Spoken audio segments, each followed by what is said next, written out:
Sky reads 2-2, clear for takeoff.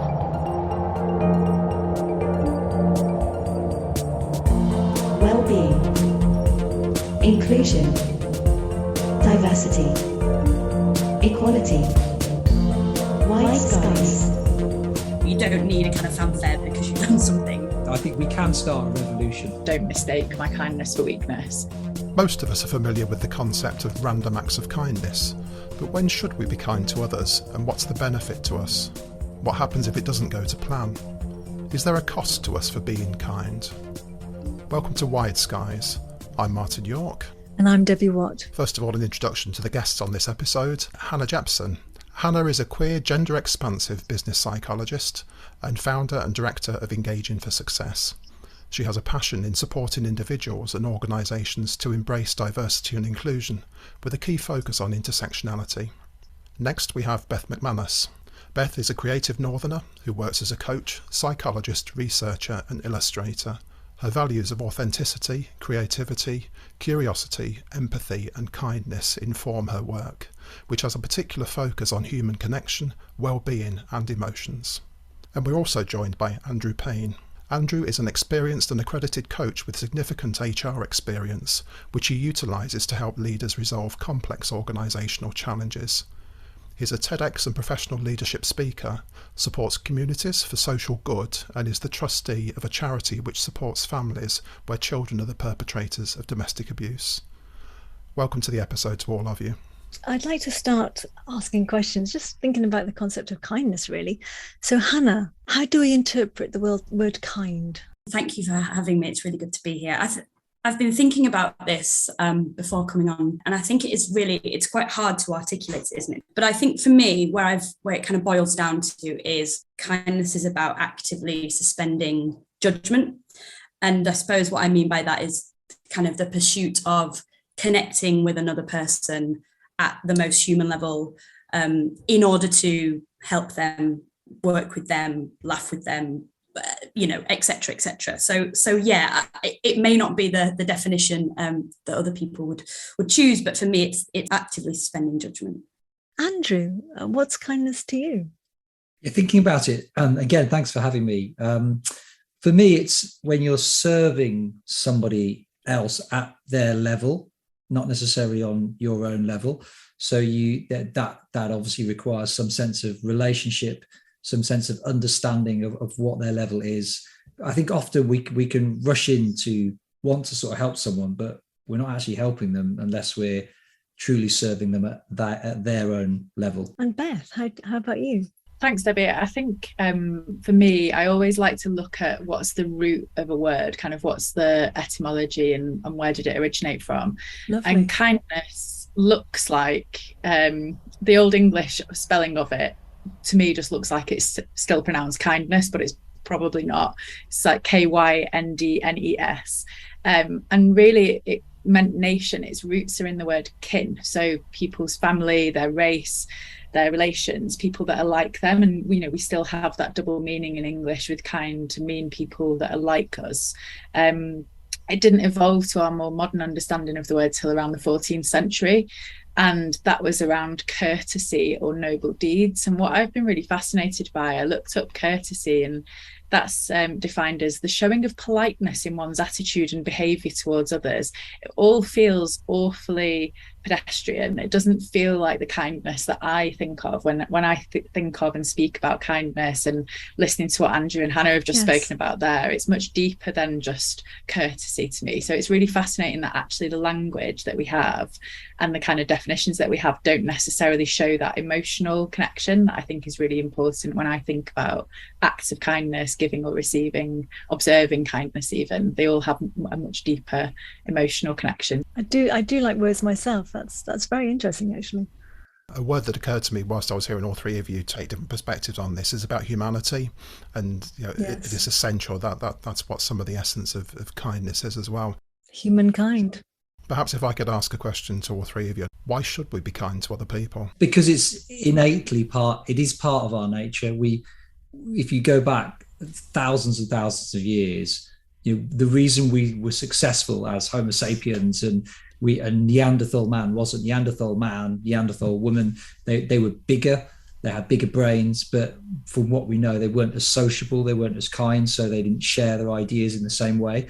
So at the very root, the very heart of our success as human beings comes down to our sociability and our kindness and our connecting. Building on that, thinking about it from a more psychological viewpoint, I guess there are things that psychologically happen to us when we're kind to the other person or other people, for them and for us. We know there's lots of research that show multiple positive effects of doing kind acts for other people, as well as receiving kindness. And I alluded to before, but witnessing kindness can have really positive effects on us as well. Yes. We don't even need to be directly involved.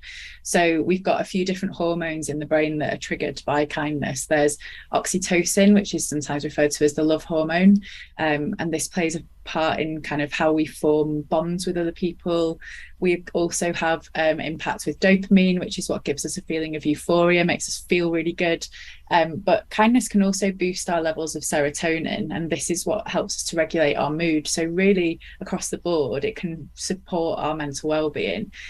We also see giving and receiving kindness having an impact on some of our basic psychological needs, particularly around sense of autonomy, connectedness and community, and levels of competence, feeling like we're kind of doing something of purpose in the world. So yeah, there's all sorts of links to kindness, and both the sort of science, our brain chemicals, but also looking at our well-being and more broadly our psychological impact. From the experience of working with people and seeing the effect of, particularly if someone's been bullied, just giving that human kindness, you can really see the effect, how people grow and flourish. I'm sure Hannah sees this in her work with younger people as well.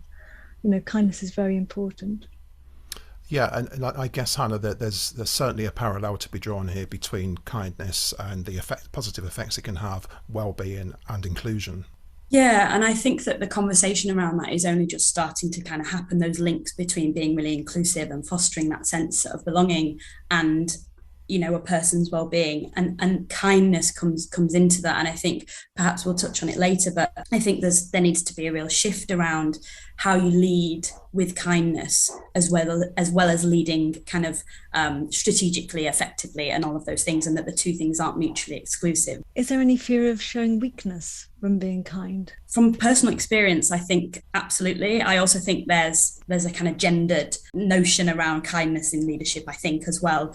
If you think about some of the examples of people who've shown kindness and potentially seen to be weak. But from my own experience, I know that I've always led with kindness, and perhaps that's meant that I haven't fared as well in terms of, you know, being ready for a promotion and those sorts of things, because it's not seen as something that gets you to the top in a kind of traditional sense. Beth? So I think probably not always, but I would imagine that there's a link between whether we're being kind as part of a desire to be liked by other people, that can be misinterpreted as a sign of weakness, because we're kind of doing things in service of others, but with an intention that ultimately is about ourselves and our own sense of self-worth, our relationship to them.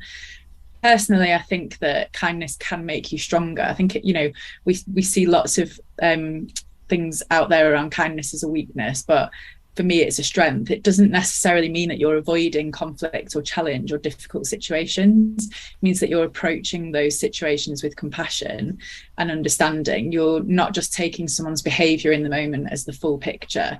And, you know, we can do things where we still call someone out, but we do it from a place of kindness and compassion. I think it can be a real strength, particularly where we think about using kindness to de-escalate conflict, to build meaningful relationships in challenging times. And actually there is a phrase, isn't there, that like, don't mistake my kindness for weakness. Yes. And I think that rings really true for me. I don't think it is a weakness at all to be kind. There probably can be times when we're trying to be kind and to be helpful, but what we actually do doesn't quite land the way that it should do. Yeah, I mean, I feel like I see this a lot in the charity sector, where you have very well-meaning groups. They come in to solve a problem, to help a community. They've got a very fixed idea of what they're going to do. But actually, does the community even want that help in that way? Have they even properly consulted with the community? And in some cases, they haven't. There's a big thing now, which I think is so important, that on charity boards, that the boards of trustees that steer the sort of the strategic direction of that charity, that there is lived experience, that you can't say that, oh, we're going to support people with learning needs if there's nobody on your board who doesn't themselves have challenges with learning needs. But traditionally, you could do that. And I think there was this kind of almost a bit like helicopter parenting where you come racing in, and actually that's not helpful. So I do think we can miss it easily, but I do think that's changing as well. I think there's more and more understanding that actually, if helping people is actually bringing them into the decision making and helping them to lift themselves up rather than you doing something to them. I was thinking as you were describing that situation as well, white saviour complex came into mind. Yes. And people doing things perhaps to ease their own guilt or for some self-satisfaction rather than for the recipients. Beth?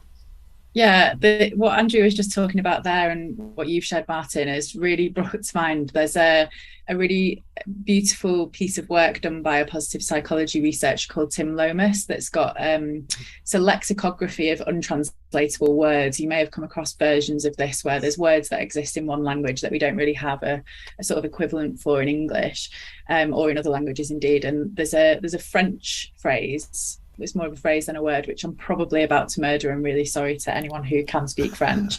But it's beau gesture, and it means graceful, noble or beautiful gesture, but especially one that is futile or meaningless. So it's really thinking about when people make these really grand sort of beautiful gestures, exactly to the examples you just gave there, Angie, but without consulting the other party or the community or the group that they're intending to serve by that act. And it just, it really came to mind that that's such a perfect encapsulation of, it is a really nice thing to do, but it's not necessarily the right thing to do or going to give you the impact that you really want to have. We absolutely have to make sure that people are included in that dialogue and conversation about what happens to them. I'm going to write that down and use that in future. So thank you very much, Beth. Because it's wonderful to have a very simple term to be able to describe a particular concept quite easily, isn't it? Although I think my pronunciation would be a lot worse than yours is. I think sometimes if we aren't fully informed or we haven't made a fully informed judgment before we do things as well, then we end up falling short of what it was that we were trying to achieve in the first place. Yeah, but it's very easy when you're in a group of people who are sort of all of a similar mindset. They want to go and help a community. We can always twist the evidence to sort of show ourselves that we have indeed helped them and that we've got the results that we wanted to. And I think I've seen a lot of that where actually people are sort of congratulating themselves on the data. But if you really look behind the data maybe and look at the data in a different way, it doesn't tell you exactly what you want it to hear. Thinking about situations where we intend to be kind and it doesn't quite go to plan and the other person doesn't respond the way we expected, what is it that we might be able to observe from that and maybe do differently to think about what our future interactions might look like? Whenever I feel like I've tried hard, I've tried to be kind and it hasn't landed, I have a good laugh at myself and refer to myself as a bit of a wally. Usually it's because I've been a bit impulsive and I've come into this thing that I've done just with my own frame of reference and haven't really thought it through. We're all going to do that from time to time. So I don't beat myself up too much about it, but just obviously wanting to learn and remind myself of a useful lesson. Yeah, I like that because it's always worth recognizing what our intentions were. Even when we get it wrong, we are still trying. I think for me, the lesson learned is about managing your expectations. So whether it's gone wrong or it's been received badly or there's just no response, or it's fairly neutral, that can be just as kind of hurtful in a way because you've so I think for me the learning that I take from moments when that's happened to me is about managing my own expectations, that that phrase around nothing is ever truly altruistic, kind of just knowing that you're doing it because you want to do it, and if that comes back with no response, then that's okay. You don't need a kind of fanfare because you've done something, that's not the reason you're doing it. So I think that's what helps me kind of manage that space. That's so true, Hannah. It reminds me, Hannah, of sort of Christmas Day where you bought your kid a present. You're so excited they're going to unwrap this present. You've been longing for them to open it. They open it, they go, "Oh, thanks, Dad." And you're like, "Is that it? Is that the best you could do?" But actually, it's a really important point you make. I like that. And they probably end up playing with the box more than the present. Yeah. Yeah. Oh, those such cardboard is life. boxes, can't beat them. I think the other thing that I'd add on to the end of this as well is that it's really important that we remember there's a whole load of things about people, different characteristics, experiences, Yes. situations they find themselves in that we may not be aware of. So I talk about below the waterline. And if we don't know the extent of what's happening in somebody's life, then maybe something that would have worked on a different occasion just doesn't work this time round as well. I think there's something in this about thinking when you've been on that receiving end of someone else's kindness and it's not necessarily landed, or it's not been what you needed in that moment or at that time of your life. And there's a piece here for me about being really clear in our communication about why that hasn't landed, and maintaining our boundaries and really role modeling that behavior, so that when we suspect or when we are told, perhaps quite angrily or with silent treatment, that something that we've tried to do for someone else has not landed, that we can, again, from a place of kindness and compassion, inquire why and accept that it might not be the exact moment to have that conversation. But I think there's something really critical here for us all to think about the way in which we communicate where kindness hasn't been received. And I see in my own family lifelong behavior that has gone unchallenged and that is never mentioned because it felt like the kindest thing to do not to address something. And now we're all in a situation where we kind of have this elephant in the room and we don't do anything about it. So there's a piece for me about actually thinking about both sides of that situation. We've got a responsibility when we are on the receiving end of someone else's kindness to clarify and explain so that they can understand why it's not landed, and we're not just left in a situation where people feel like maybe I just won't bother being nice in the future because it didn't get reciprocated, it didn't go down very well, or where we're just left in a state of confusion as to why hasn't this worked for this person. I was really sure this was going to be the case. I think there's a responsibility on both sides to have a really open and clear conversation about that. That's a really important point, actually, because there's a learning point, isn't there? When it doesn't land, why not? So it's a start of a conversation.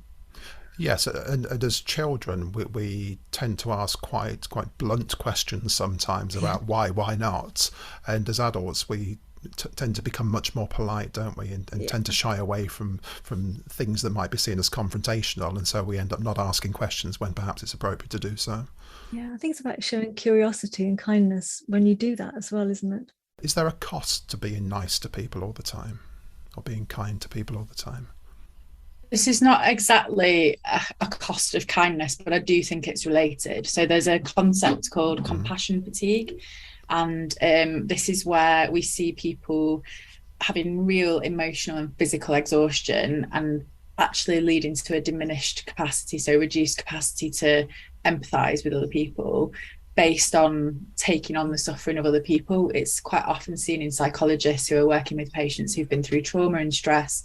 And it can be conflated with burnout. It's often seen as kind of one and the same, but it's not. Burnout is very much related to kind of workload, overwhelm from having too many responsibilities. But this is specifically around kind of the cost of compassion. And whilst compassion and kindness are not the same thing, yes, they're very closely related. And I think it's important to look at, actually, if we spend our lives with an intention of kindness and compassion to fellow humans, there is a very real cost to that sometimes if we're not doing that in a boundaried way and we don't have somewhere to take some of our own challenges around that. So that's the first thing that sprung to mind for me. Yes. Yeah, Hannah, I can see you nodding along to this. The answer as to whether there is a cost to kindness depends on kind of a kind of cultural question as well. So in individualist cultures, it's much more kindness is seen as as a cognizant kind of act that you do, whereas in collectivist cultures it's seen as something that's a way of life. So I think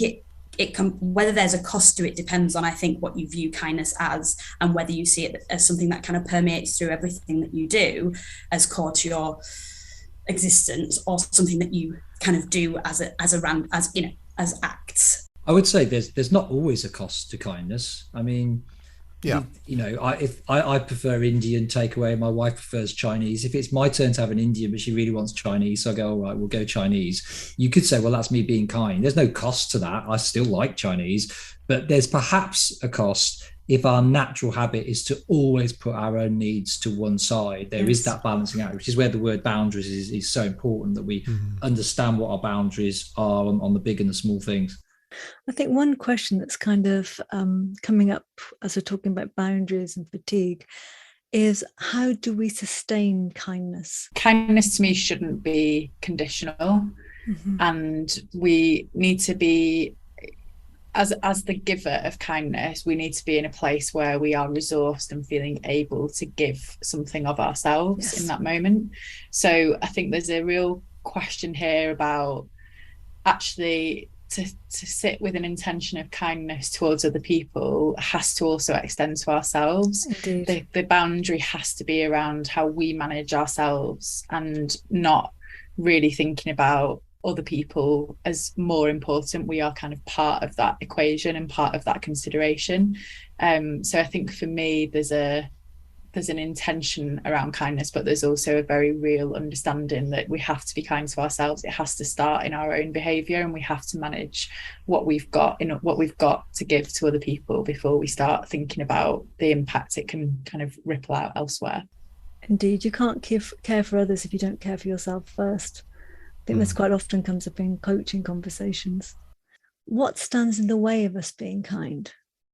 Well, I've definitely grew up being naturally suspicious of people, and it's all about balance, because of course you shouldn't talk to strangers who want to invite you into their car to look at puppies when you're 7 and you're on your own.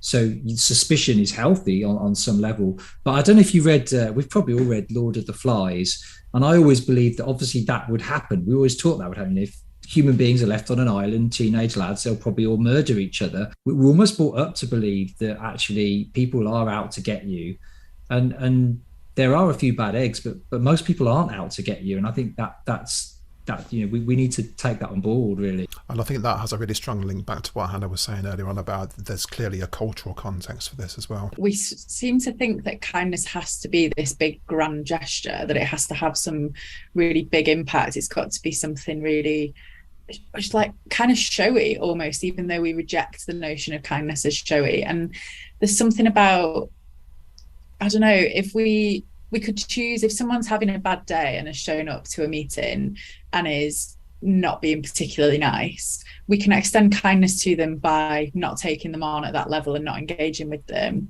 And we can equally extend kindness to them by checking in and asking if they're okay. But we don't have to put ourselves in personal cost of, actually, I'm going to check in on you and take on some of your emotional load. We can be kind by just choosing not to engage. And so there's varying levels. And I think that it's an error I sometimes see, where people think that kindness is always choosing like the best nice option. And so we don't do that because we maybe don't feel resourced to be in that space. I like that idea of reframing kindness. One thing that gets in the way is thinking about kindness as something that you do rather than something that you are. And I also think that kind of cynicism, I really agree with you, Andrew, about that.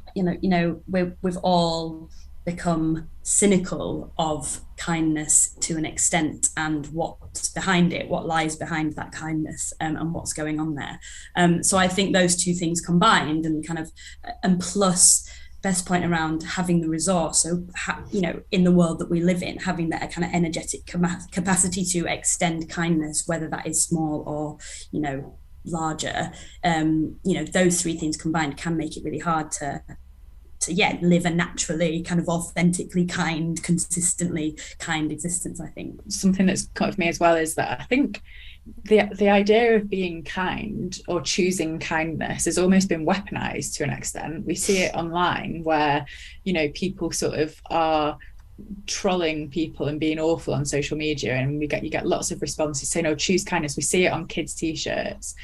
But then the minute that someone does something that's like remotely negative or, shows a sign of humanity and isn't perfect, there's almost that weaponization of like, oh, you're the first one to be saying be kind, you've got to be kind. It's almost like it feels heavy. And for me, kindness isn't heavy, it's really light. It's a really light thing to carry around. But there's a heaviness actually sometimes when I see discussions about kindness. It's almost in that quite negative, accusatory light, like you should be doing this. And that again, I think it just makes it feel really difficult for people to access. Thinking about the work that I do in education and in schools, there needs to be a kind of reteaching of what it means right at the start, so that it isn't this reaction to something bad that's happened, but it's just something that you're doing to prevent some of those bad things happening in the first place. So I do think there needs to be, and I know some schools are kind of doing that now and really thinking about that kind of philosophy and approach to that. But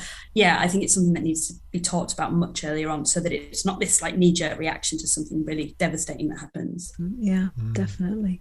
Andrew, if I could perhaps ask you a question, thinking about messages that the listeners might be able to take away. Do you think being kind encourages other people to do likewise? Yeah, I think so. I think it is quite infectious. I think it's challenging to see other people being kind. It can spark us as to think, oh, actually, I could do that too. You know, so I'll give you a really silly example here. There's a guy on my road, and he has learning needs. He can drive a car, but he's the worst parker I've ever seen in my life. He causes chaos on the road, particularly at school time when he's pulling out or when he's reversing. Literally, there'll be a tailback of cars, people tooting their horns. I've seen people screaming abuse at him. And the other day, I got back, it was a Sunday, I'd taken my boy to athletics, we got back, and I could see him struggling to park. Same thing again, tailback. And I was like, oh, here we go. You know, there'll be... But this guy got out of his car behind. He looked quite scary. And he just tapped on the window and he just helped him gently and steered him back into his place and sort of was really giving him encouragement. And that guy just was like, he reversed his car, no time at all, problem solved. And everybody stopped tooting their horns when this big guy got out. Now, I'd like to think it wasn't just because he was quite big, but because they could see he was being kind and actually, blimey, we're not actually being great here, tooting our horns. When we see acts of kindness, we can't help but be inspired by them. I would feel really remiss if I didn't mention that everyone should immediately go and watch the Ogmios School of Zen Motoring. It's on YouTube, and I think he's done a BBC iPlayer series as well. And it's a guy who used to be a battle rapper, and he's recorded this slightly surreal series, but he just has a camera in his car and he drives around and he chooses not to get annoyed by people driving around London and kind of being quite irritating and inconveniencing him. And it's a beautiful, it's like a sort of ASMR experience. I have used it to fall asleep to. It's a really, really great thing to do, but it was just really reminded me from Andrew's example that driving is somewhere where we don't see a lot of kindness. Lovely. That sounds like a great link. And I think just to add a final thing, but in line with that and what that guy is doing, I've realized that I keep looking at this guy and not doing anything. Next time I see him struggling, I'm going to go and help him. And that is the, and if there's more of us doing this kind of stuff, but I think we can start a revolution. Kindness can be contagious. Indeed it can, yeah. So thinking about that as well for the future, Hannah, if I could perhaps come to you first with this question. How do leaders do kindness well for their teams? It's about understanding the individuals that are in your team at that human level, as I said before. And I think that kindness in that sense is about showing up for them in the ways that they need. So of course there's the principles of kind of being clear, being transparent as much as you can, being honest, being compassionate, you know, being flexible. But I also think that the kindest thing you can do is really get to know and understand your teams so that you can kind of serve them in the best way. Yeah. Basically just everything that Hannah just beautifully articulated there. I think it's super important that we connect with people at work as humans and we understand them and their needs. And that isn't to say that everyone at work needs to be best mates and get on really, really well. That actually it's a completely valid need to want to come into work and do a good job and leave and not have that expectation of, you know, we only look after the people who kind of show up and turn up in that very social way. It's really understanding on an individual basis, what is this role to that person? What do they need in order to do it well? How can we support them? And also extending that outside of their role and their work, you know, seeing the whole person in front of you and understanding exactly what it is that they need, and trying to fulfill where we can with that and being clear where we can't. I think there's also that balance again around boundaries. But yeah, nothing major to add to that very, very lovely list. Right, so we've come to the end of our episode, and the last thing I wanted to ask each of you is whether there is either an information source, a book, a person that you might be able to recommend that would relate to the conversation that we've had on this episode that you'd like to share with listeners. Yeah, there's a brilliant book called Humankind that I've not myself written, called Rutger Bregman is the author, on Amazon, and it's just very interesting.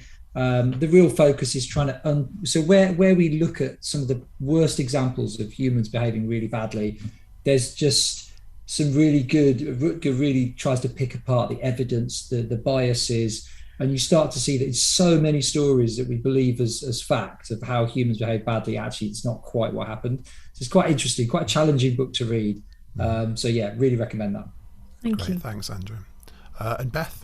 Yeah, so I would urge you all to visit a website, kinderleeds.org. It's a festival and other events that are all about kindness, compassion and well-being. I'm a bit salty that it's based in Leeds and not in Manchester, if I'm being totally honest, that they've sort of come up with this really brilliant initiative. But my brother lives in Leeds, so, you know, I'm okay with Yorkshire. But yeah, that's a really brilliant website. There's lots of resources and things on there, and they're doing some really important work. It's a fairly new festival as well, so I'm sure they would really value the support, and there's opportunities to volunteer. So yeah, that would be mine. Thank you. Thanks, Beth. And Hannah? Well, this is a curveball. But I'm going to share it anyway, because as I said, I think it's important that we think about kindness from a really early age and that we teach it. And I bought one of my goddaughters a couple of years ago a book called Kindness Grows by the Britta Teckentrup. And sorry if I've got that pronunciation wrong, but it is a children's book, but it's a really beautiful book that shows you kind of how kindness, like we've talked about, spreads and grows. And so yeah, not an academic book, not a book about leadership, but a really beautiful book about the core of, you know, what it is to be kind. Lovely. So we've come to the end of our conversation with our guests. If I could just thank you in turn. Andrew, thank you very much for taking part. Thanks, you're welcome. Pleasure to be here. And Hannah, thank you very much to you. Thanks, Martin. And Beth, thank you very much to you too. Thanks, Martin, and thanks everyone. Thank you. So Debbie, the self-care tip that you've done for this episode is from Be the Ripple's Little Book of Kindness, which you co-authored. And before we hear the tip, can you tell me a little bit more about Be the Ripple? Yeah, of course I can. The Be the Ripple movement was born in May 2020. It coincided with the Mental Health Awareness Week, and the theme of that year was kindness. Yeah.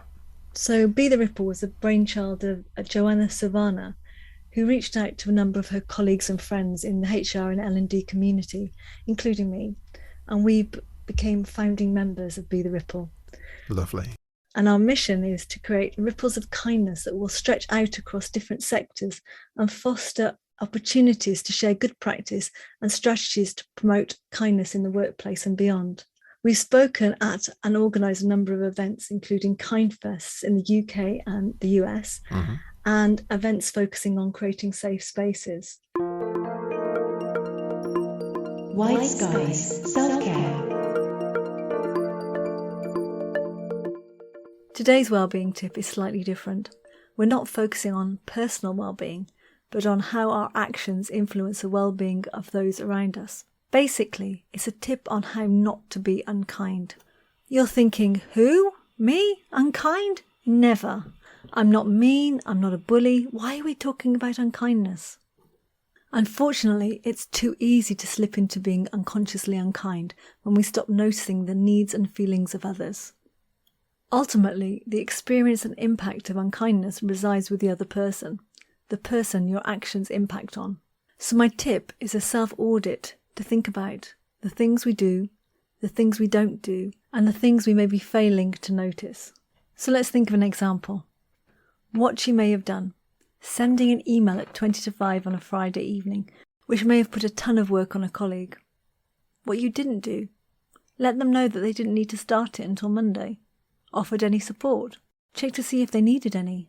What you may not have been aware of. Do you have any awareness of their workload, their home life, their caring responsibilities? Have you ever asked? It's unlikely that you're being deliberately unkind, but can you say hand on heart that you're being kind? Think of this tip as a self-audit on how we interact with others. Just take a little bit of time to reflect and think about what you do, what you don't do, and the things you may be failing to notice. Give it a go. You may be pleasantly surprised at how much more you learn about others and how your relationships improve. I think this is particularly important at the moment when many of us are working remotely. White Skies Self-Care. Thanks for taking the time to listen to our podcast. We hope you enjoyed it. And big thanks to our guests, Hannah Jepson, Beth McManus and Andrew Payne. We look forward to catching up with you on our other episodes, and here's a reminder about how you can get in touch. Contact us at linktree/wide skies, where you can also find a link to the captioned version of this podcast. And more information about Be the Ripple and a free download of the Little Book of Kindness can be found in our episode information. So with that, it's goodbye from me. And it's goodbye from me. Guy reads 2-2, and a safe one would find. Well-being, inclusion, diversity, equality. Wide Skies. A podcast produced and edited by Majoya Consulting in collaboration with Bridgeborn Psychology.